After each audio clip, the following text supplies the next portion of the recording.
ऐसा कॉन्टिनेंट जिसके ज्यादातर कंट्रीज पॉलिटिकल इंस्टेबिलिटी, गरीबी और वायलेंस का शिकार हैं। वहीं एक कंट्री इन सब से डिफरेंट है और वो है मोरक्को। चाहे अरब स्प्रिंग हो, लीबिया में होने वाली सिविल वॉर हो या फिर अल्जीरिया और टूनिसिया के पॉलिटिकल क्राइसिस हो, नॉर्थ अफ्रीका हमेशा से एक वॉलेटाइल एरिया रहा है। लेकिन इसी नॉर्थ अफ्रीका में होने के बावजूद मोरक्को बहुत पीसफुल और स्टेबल है। लेकिन आखिर ऐसा क्यों है? मोरक्को का हाल अपने पड़ोसियों जैसा क्यों नहीं है? ऐसी क्या चीज है जो मोरक्को को बाकी इन सब कंट्रीज से डिफरेंट बनाती है? क्या वो ज्योग्राफी है, पॉलिटिक्स है या कुछ और? आज की वीडियो में हम देखेंगे कि दुनिया के सबसे वोलेटाइल रीजन्स में होने के बावजूद मोरक्को इतना स्टेबल क्यों है। लेकिन यहाँ पर एक बार फिर आप सब लोगों से एक हम्बल सी रिक्वेस्ट है कि चैनल को सब्सक्राइब जरूर कर लें। ये वीडियोस बनाने में बहुत मेहनत लगती है, लेकिन एक्टिव सब्सक्राइबर्स ना होने की वजह से बहुत सी वीडियोस की रीच कम होती है। So please do press the subscribe button. Morocco के सबसे बड़े जियोग्राफिकल एडवांटेज की बात करें तो वो है एटलस माउंटेन रेंज। मोरक्को की सारी सदर्न साइड इन्हीं पहाड़ों की वजह से महफूज है। इन पहाड़ों ने हमेशा से मोरक्को को सदर्न साइड से किसी भी दुश्मन के अटैक से बचाया है, क्योंकि ये पहाड़ी रास्ता इतना पथरीला और खतरनाक है कि कोई बड़ी आर्मी इसे क्रॉस नहीं कर सकती। और फिर इन पहाड़ों से भी बड़ी प्रोटेक्शन है मोरक्को के साउथ ईस्ट में मौजूद सहारा डेजर्ट। ये दुनिया के गर्म और खतरनाक तरीन रेगिस्तानों में से एक है। इस रेगिस्तान को क्रॉस करना अपने आप को मौत के मुंह में डालने जैसा है और इसीलिए कभी भी किसी बड़ी आर्मी ने ये डेजर्ट क्रॉस करके मोरक्को पर अटैक करने की हिम्मत नहीं की। मोरक्को को एक और बहुत बड़ा एडवांटेज ये भी है कि उसके वेस्ट में अटलांटिक ओशन जबकि नॉर्थ में मेडिटरेनियन सी है। इन दो समुद्रों की एक्सेस होने की वजह से मोरक्को ग्लोबल ट्रेड रूट से कनेक्टेड है। इसी तरह मोरक्को नॉर्दर्न साइड पर मौजूद स्ट्रेट ऑफ जिब्राल्टर की एक साइड भी कंट्रोल करता है। ये अफ्रीका और यूरोप के बीच मौजूद सिर्फ 13 किलोमीटर का एरिया है। ये चोक पॉइंट हमारी दुनिया के बिजिएस्ट ट्रेड रूट्स में से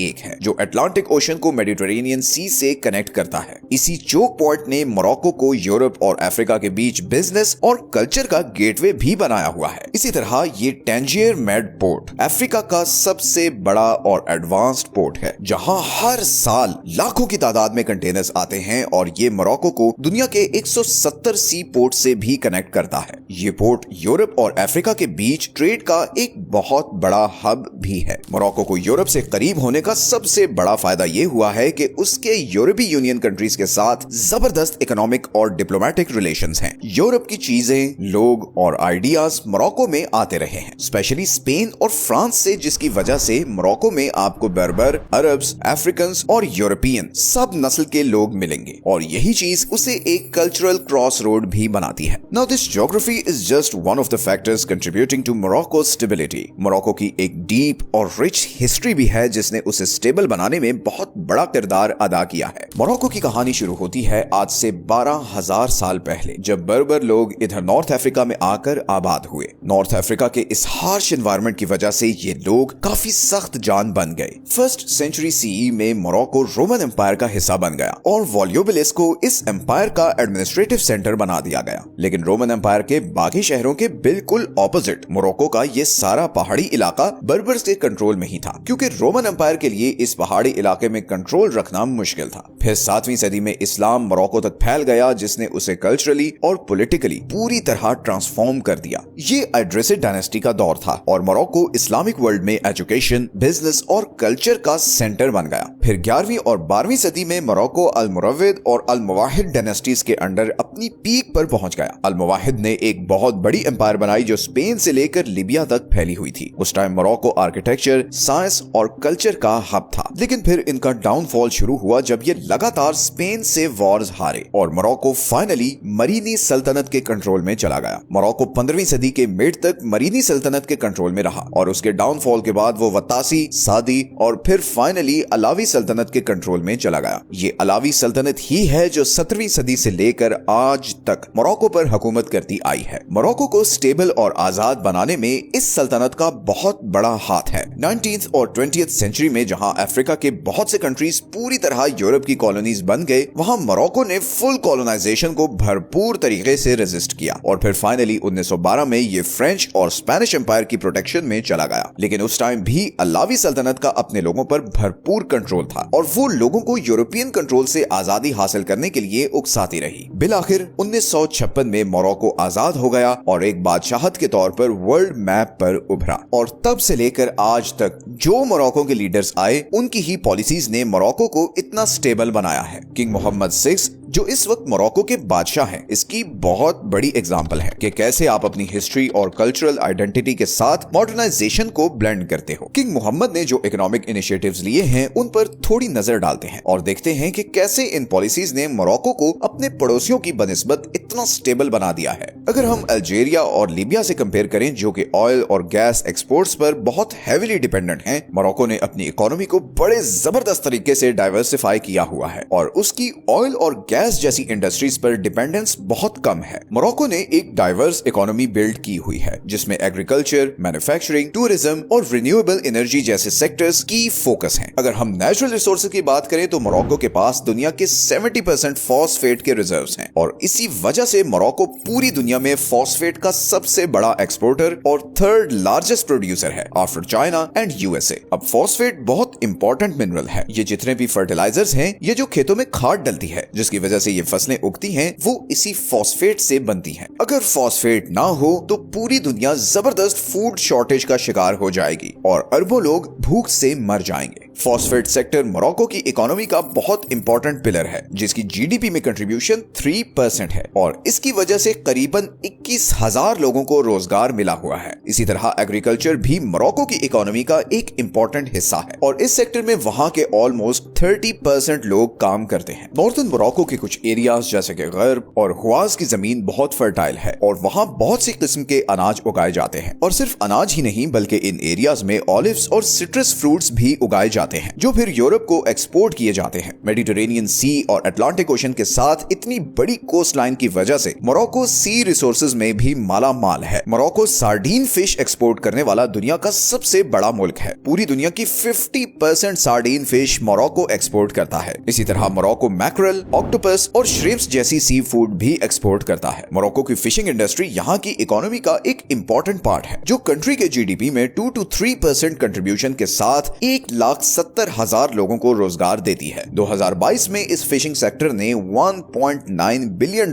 का रेवेन्यू जनरेट किया था। अब अगर हम रिन्यूएबल रिसोर्सेज की बात करें तो मोरक्को सनलाइट से माला माल है। स्पेशली ये सहारा डेजर्ट वाला एरिया सोलर एनर्जी प्रोजेक्ट्स के लिए आइडियल है। सहारा डेजर्ट में मौजूद नूर और जजेड सोलर कॉम्प्लेक्स दुनिया का सबसे बड़ा सोलर प्रोजेक्ट है, जो इतनी सोलर एनर्जी प्रोड्यूस करता है कि 10 लाख घरों को बिजली दी जा सकती है। इसी तरह मोरक्को की जो अटलांटिक ओशन के साथ कोस्ट लाइन है, वो विंड एनर्जी जनरेट करने के लिए आइडियल है। तरफायाल और तंजीर विंड फार्म्स इसकी एक बड़ी एग्जांपल है। मोरक्को की गवर्नमेंट का एम है कि 2030 तक उसकी 52% energy in renewable energy sources से प्रोड्यूस हो रही हो। इसी तरह मोरक्को नेचुरल सीनिक ब्यूटी से भी माला माल है। ये खूबसूरत पहाड़ और रिच हिस्ट्री मोरक्को को टूरिज्म के लिए भी एक आइडियल कंट्री बनाते हैं। अनलाइक अल्जीरिया एंड लीबिया, जिनके बड़े स्ट्रिक्ट वीजा रिक्वायरमेंट्स हैं और कोई टूरिज्म एग्रीमेंट्स भी नहीं है, मोरक्को में हर साल लाखों यूरोपियन टूरिस्ट आते हैं और इसकी वजह मोरक्को का डाइवर्स लैंडस्केप है, जिसमें सहारा डेजर्ट और एटलस माउंटेन रेंज जैसे कुदरती शाहकार आते हैं। इसी तरह मराकेश, फास और शफशवन जैसे शहर अपनी यूनिक और हिस्टोरिकल आर्किटेक्चर की वजह से टूरिस्ट्स के लिए बहुत अट्रैक्टिव हैं। मोरक्को की जीडीपी का 7% टूरिज्म जनरेट करती है और लाखों मोरक्कन्स के लिए ये मेन सोर्स ऑफ अर्निंग भी है।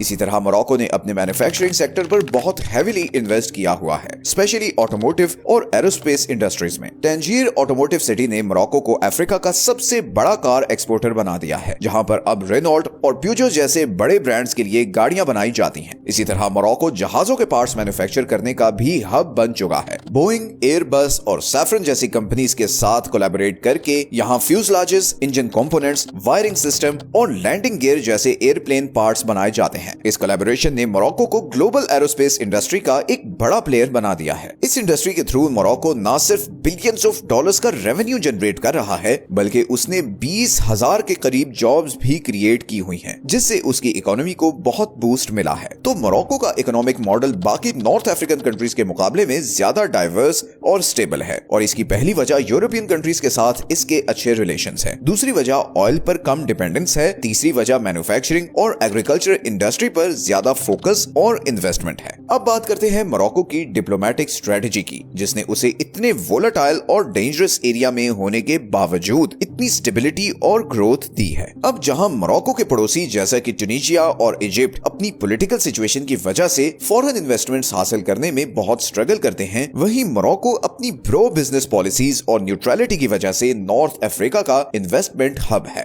यूरोप से करीब होने की वजह से मोरक्को यूरोपीय यूनियन का एक बहुत इंपॉर्टेंट डिप्लोमेटिक पार्टनर भी है। मोरक्को का 60% ट्रेड यूरोपीय यूनियन के साथ होता है, और यही ट्रेड फॉरेन डायरेक्ट इन्वेस्टमेंट का सबसे बड़ा सोर्स भी है। यूरोप के बड़े ऑटोमोटिव जायंट्स जैसे कि रेनॉल्ट और प्यूजो ने मोरक्को में कार फैक्ट्रीज बनाई हुई हैं, जिनकी वजह से आज मोरक्को अफ्रीका का सबसे बड़ा कार एक्सपोर्टर भी है। इसी तरह मोरक्को का एग्रीकल्चरल सेक्टर भी यूरोपीय यूनियन के साथ ट्रेड एग्रीमेंट होने की वजह से बहुत फायदा उठाता है। इन एग्रीमेंट्स की वजह से फ्रूट्स, सब्जियां और सी फूड आसानी से यूरोपियन कंट्रीज को एक्सपोर्ट होते हैं। इसके मुकाबले में अगर हम मोरक्को के पड़ोसी अल्जीरिया और लीबिया को देखें तो उन्हें अपना फूड बाहर से इंपोर्ट करना पड़ता है। यूरोप के साथ स्ट्रॉन्ग रिलेशनशिप रखने का एक और फायदा ये भी है कि मोरक्को ने यूरोप के साथ वीजा फ्री एग्रीमेंट्स कर रखे हैं, जिससे दोनों तरफ लोग आसानी से आ जा सकते हैं। मोरक्को अफ्रीका से यूरोप जाने वाले माइग्रेशन फ्लोज को भी मैनेज करता है, और इसी वजह से उसके स्पेन और फ्रांस के साथ भी जबरदस्त डिप्लोमेटिक रिलेशंस हैं। इसी तरह अगर हम मोरक्को की अफ्रीका में डिप्लोमेटिक स्ट्रेटेजी की बात करें तो 2017 में वो एक बार फिर अफ्रीकन यूनियन में शामिल हो गया, और इसके बाद उसने सब सहारन अफ्रीका में बहुत हैवीली इन्वेस्ट करना शुरू कर दिया, स्पेशली बैंकिंग, टेलीकम्युनिकेशन और इंफ्रास्ट्रक्चर में, और इसकी वजह से मोरक्को का यहाँ इन्फ्लुएंस भी बढ़ने लगा। इसी तरह Morocco Nigeria Morocco gas pipeline को भी फंड कर रहा है, जिससे नेचुरल गैस नाइजीरिया से मोरक्को और फिर वहां से यूरोप को जाएगी। मोरक्को अफ्रीका में पीस मीडिएटर के तौर पर भी काम करता है, और इसकी एग्जांपल है लीबिया में होने वाली पीस टॉक्स जो मोरक्को ने फैसिलिटेट की थी। मिडिल ईस्ट की बात करें तो मोरक्को जियोग्राफिकली मिडिल ईस्ट से दूर होने के बावजूद उससे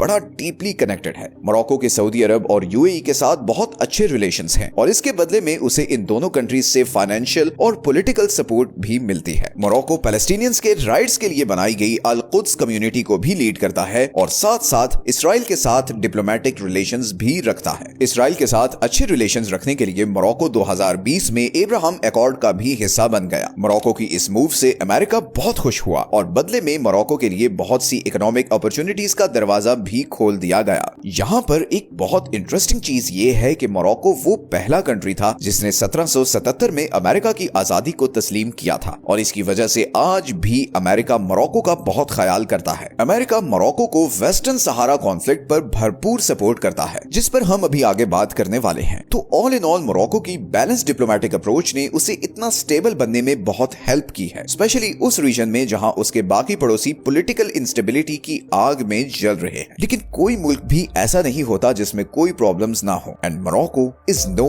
एक्सेप्शन। इतनी स्टेबिलिटी के बावजूद मोरक्को कुछ ऐसे इंटरनल प्रॉब्लम्स का शिकार है जो उसकी इस सारी स्टेबिलिटी को बुरी तरह डैमेज कर सकते हैं। इसकी एक बहुत बड़ी एग्जांपल है वेस्टर्न सहारा कॉन्फ्लिक्ट, जो कि शायद मोरक्को का सबसे बड़ा जियोपॉलिटिकल इशू है। ये बेसिकली एक टेरिटोरियल डिस्प्यूट है मोरक्को और पोलिसारियो फ्रंट के बीच इस एरिया पर, जिसे वेस्टर्न सहारा कहते हैं। मोरक्को ये क्लेम करता है कि वेस्टर्न सहारा के इस सारे एरिया पर उसका हक है, जबकि पोलिसारियो फ्रंट, जिसे अल्जीरिया भी सपोर्ट करता है, वो इस एरिया को एक इंडिपेंडेंट कंट्री बनाने की डिमांड करता है। इस इशू की वजह से मोरक्को की अल्जीरिया के साथ भी टेंशन रहती है। मोरक्को ने इस कॉन्फ्लिक्ट को रिजॉल्व करने के लिए लिमिटेड ऑटोनॉमी प्लान प्रपोज किया था, जिसे अमेरिका और दूसरे अफ्रीकन कंट्रीज की सपोर्ट भी हासिल थी, मगर फिर भी ये प्लान ये कॉन्फ्लिक्ट रिजॉल्व नहीं कर सका। इसी तरह अगर इकोनॉमिक सिचुएशन की बात करें तो इंडस्ट्रियल ग्रोथ होने के बावजूद बावजूद यंग लोगों में अनएम्प्लॉयमेंट बहुत हाई है, स्पेशली रूरल एरियाज में। एटलस माउंटेन रेंज के आसपास के ये सारे areas basic health care, education और इंफ्रास्ट्रक्चर से महरूम हैं। इसी तरह बड़े शहरों जैसे कि कासाब्लांका और रूरल एरियाज में जो फैसिलिटीज का डिफरेंस है, उससे भी एक सोशल टेंशन क्रिएट होती है। लेकिन दूसरी तरफ मोरक्को की गवर्नमेंट ने इन इश्यूज को हल करने के लिए ग्रीन मोरक्को प्लान और national initiative for human development जैसे इनिशिएटिव्स भी शुरू किए हैं। और इससे ये भी पता चलता है कि मोरक्को की गवर्नमेंट इन इश्यूज को रिजॉल्व करने के लिए न सिर्फ सीरियस है, बल्कि बहुत एक्टिवली उस पर काम भी कर रही है। जहां मोरक्को के बाकी पड़ोसी सोशियो पॉलिटिकल प्रॉब्लम्स का शिकार हैं, वहीं मोरक्को अपने ट्रेडिशन और मॉडर्नाइजेशन को साथ लेकर तरक्की का सफर तय कर रहा है। आपको क्या लगता है, क्या मोरक्को ये सफर तय कर पाएगा या फिर वो इन इंटरनल चैलेंजेस के सामने